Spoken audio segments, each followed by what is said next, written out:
ಭ್ರಷ್ಟ ಮಂತ್ರಿ ನಾಗೇಂದ್ರ ಅವರ ಬಗ್ಗೆ ಮಾನ್ಯ ಮುಖ್ಯಮಂತ್ರಿಗಳು ತಳೆದಿರುವಂತಹ ನಿರ್ಧಾರವನ್ನು ನೋಡಿದರೆ ಯಾವುದೇ ಕಾರಣಕ್ಕೂ ಕ್ಯಾಬಿನೆಟ್ ಇಂದ ಕೈ ಬಿಡಲ್ಲ ಅನ್ನುವ ಚರ್ಚೆ ಇವತ್ತು ಆಡಳಿತ ಪಕ್ಷದಲ್ಲಿ ಏನು ಮಾಡ್ತಾ ಇದ್ದಾರೆ ಇದೆಲ್ಲವನ್ನು ಕೂಡ ನೋಡಿದ್ರೆ ಕಾಂಗ್ರೆಸ್ ಸರ್ಕಾರ ಕಾಂಗ್ರೆಸ್ ಪಕ್ಷ ಮತ್ತೊಮ್ಮೆ ರುಜುವಾತು ಮಾಡಿದೆ.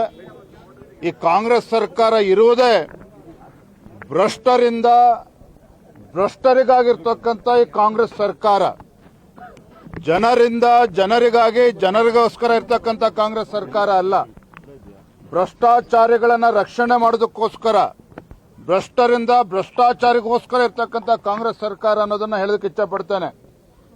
ಇವತ್ತೇನು ದಲಿತರ ಬಗ್ಗೆ ಮೊಸಳೆ ಕಣ್ಣೀರನ್ನು ಹಾಕ್ತಾ ಇದ್ದೀರಲ್ವಾ ನಾಗೇಂದ್ರ ಅವರು, ಕಾಂಗ್ರೆಸ್ ಸರ್ಕಾರದವರು, ಎಲ್ಲಿತ್ತು ನಿಮಗೆ ದಲಿತರ ಪರವಾಗಿರ್ತಕ್ಕಂಥ ಕಾಳಜಿ? ವಾಲ್ಮೀಕಿ ಅಭಿವೃದ್ಧಿ ನಿಗಮದ ಹಣವನ್ನು ಲೂಟಿ ಮಾಡಬೇಕಾದ್ರೆ ದಲಿತರು ನೆನಪಾಗ್ಲಿಲ್ವಾ ನಾಗೇಂದ್ರ ಅವರೇ?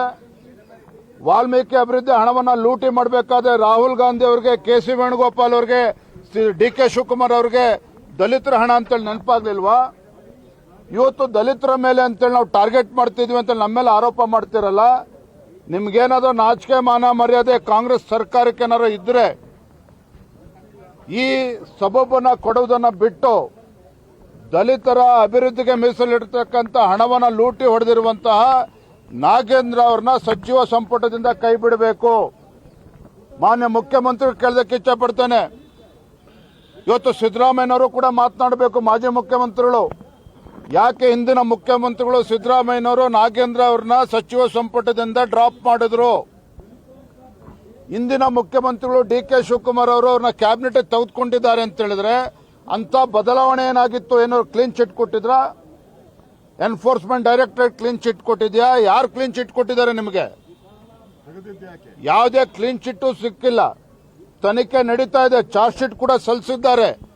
ಇವತ್ತು ನಾಗೇಂದ್ರ ಅವರನ್ನ ಭ್ರಷ್ಟನನ್ನ ಮತ್ತೆ ಸಚಿವ ಸಂಪುಟಕ್ಕೆ ಸೇರಿಸಿಕೊಂಡು ರಾಜ್ಯದಲ್ಲಿನ ದಲಿತ ಸಮುದಾಯಕ್ಕೆ ಮೋಸ ಮಾಡಿದ್ದೀರಿ, ವಂಚನೆ ಮಾಡಿದ್ದೀರಿ ಅಂತ ಹೇಳಿ ಈ ಸಂದರ್ಭ ಹೇಳೋದಕ್ಕೆ ಇಚ್ಛಪಡ್ತೇನೆ.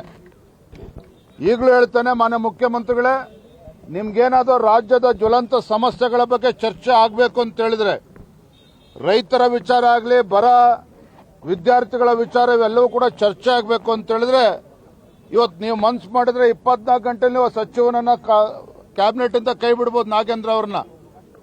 ಅದನ್ನ ಮಾಡೋದನ್ನ ಬಿಟ್ಟು ನೀವು ಕೂಡ ಇವತ್ತು ಬೀದಿಗಿಳಿದು ಪ್ರತಿಭಟನೆ ಮಾಡೋದಕ್ಕೆ ಕೊಟ್ಟಿದ್ದೀರ. ರಾಜ್ಯದ ಜನ ಎಲ್ಲವನ್ನೂ ಕೂಡ ಗಮನಿಸ್ತಾ ಇದ್ದಾರೆ. ಈ ಕಾಂಗ್ರೆಸ್ ಸರ್ಕಾರ ಭ್ರಷ್ಟಾಚಾರವನ್ನ, ಸಚಿವರ ಭ್ರಷ್ಟಾಚಾರಿತನವನ್ನ ಎಲ್ಲವನ್ನೂ ಕೂಡ ಗಮನಿಸ್ತಾ ಇದ್ದಾರೆ.